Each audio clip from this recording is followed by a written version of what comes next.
everyone, welcome to my channel. My name is Bree. True crime isn't just stories for me, it's personal.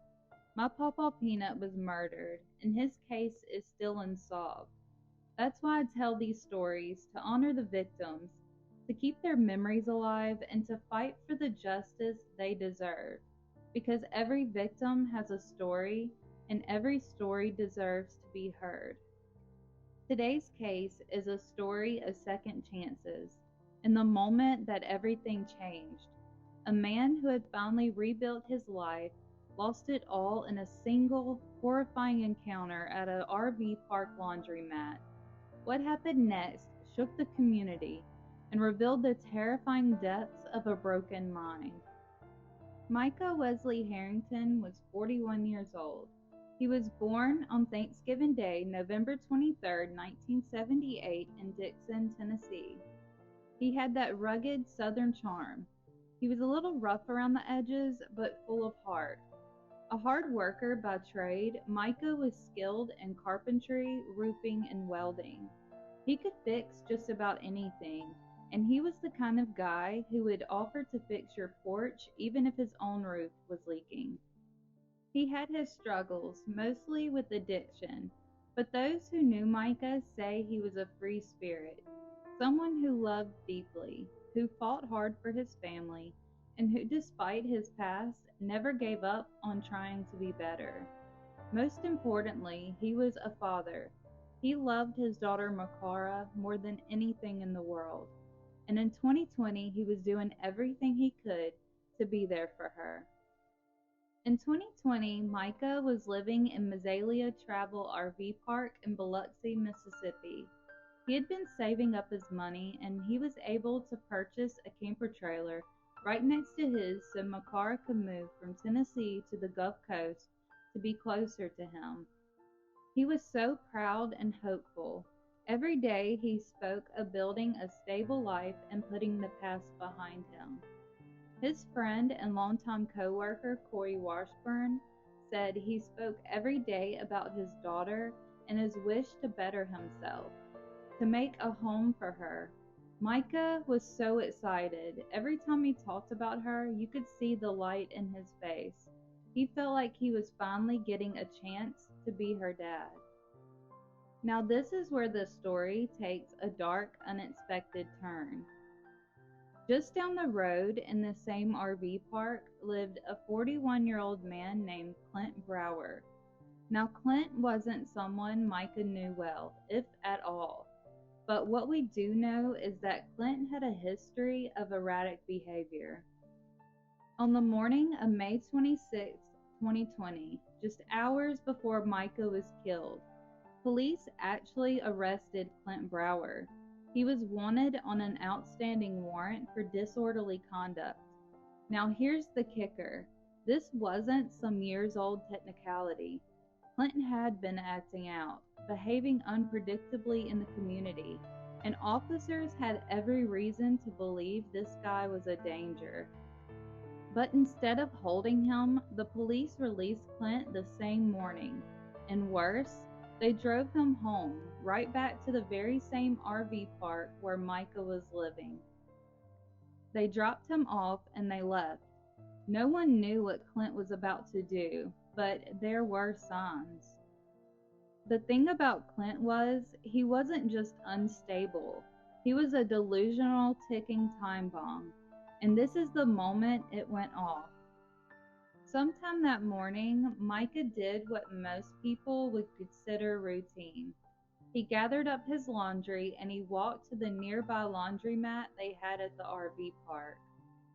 He puts his clothes in the washing machine. He's standing there, maybe texting, maybe thinking about what he's going to eat for dinner, maybe what he and Makara will do whenever she moves in. A totally normal day. What happened next is still hard to make sense of. According to the surveillance footage, you could see Micah in the laundromat minding his own business whenever Clint walks in, and then you see Clint and Micah exchange a few words. Nothing heated, just talking. And out of nowhere, Clint reaches into his bag and pulls out a huge knife. And without provocation, Clint lunges at Micah out of nowhere. And what he does next is so brutal it doesn't even feel real. He stabbed Micah repeatedly, over and over, 31 times, a savage, unstoppable force. Micah tried so hard to fight back, but it was too late. The attack was so violent, almost ritualistic. One of the wounds was so deep it severs Micah's arm completely, just gone. Blood was everywhere, a scene that doesn't belong in real life. No chance to fight back, no chance to run. Micah never stood a chance. And when Clint finally stops his brutal attack, he doesn't run, he doesn't panic. He walks out of the laundromat back to his trailer like nothing happened. He changes his clothes, then he goes back to Micah lying lifeless.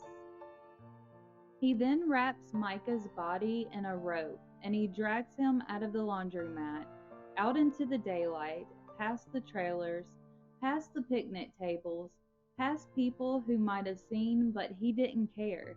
In his mind, he was on a mission. And then Clint does something that still gives people chills to this day. He starts dragging Micah's body towards the Beau Rivage Casino. It's about 10 miles away from this RV park. Whenever police finally stopped him, he told them that he believed someone at the casino could put Micah back together. This wasn't just a murder. This was a mind fully unhinged. The system failed, and because of that, Micah, a man who had already survived the worst parts of life, was taken out by a man who should have never been on the streets. On Monday, June 3rd, 2024, almost 4 years after the brutal murder, Clint Brower stood before Circuit Court Judge Lisa Dodson in Harrison County courtroom. The courthouse was filled with Micah's friends, family members, and Micah's devastated daughter, Makara. Clint formally pled guilty to first-degree murder. As the charges were read, the courtroom felt heavy, each word echoing loss, tragedy, and the weight of what happened to a man who had worked so hard to rebuild his life.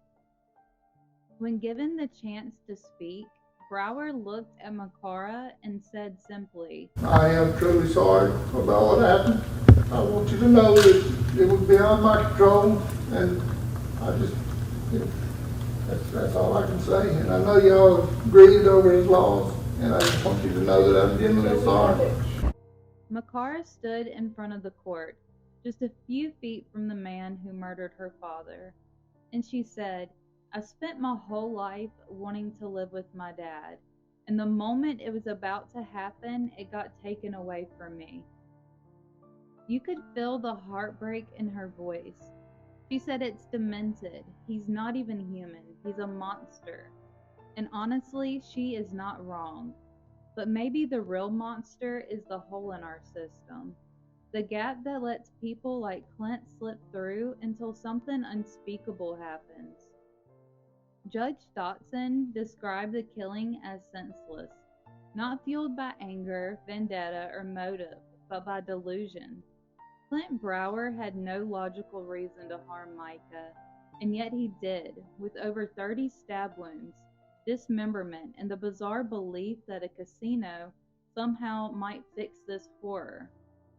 The crime underscored a mind in crisis, a system that failed to protect Micah. With everything in mind, Judge Dodson handed down the sentence: life in prison without the possibility of parole. The final verdict came not in just legal terms, but as a statement on justice for Micah, for Makara, and for the community left to struggle with a tragedy that should have never happened.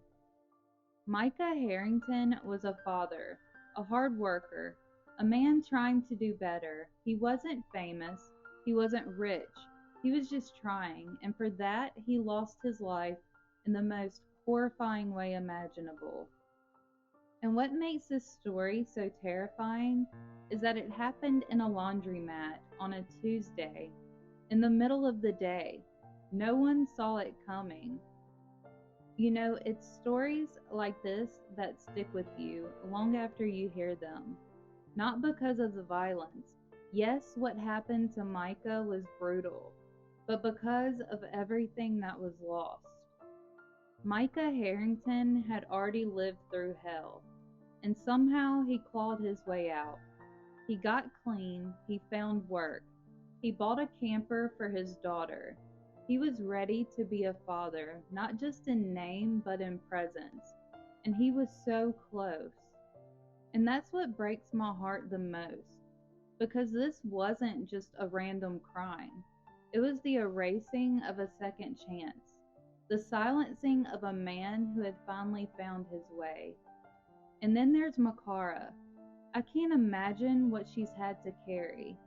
To be so close to having your dad back, only to lose him in such a senseless, horrifying way.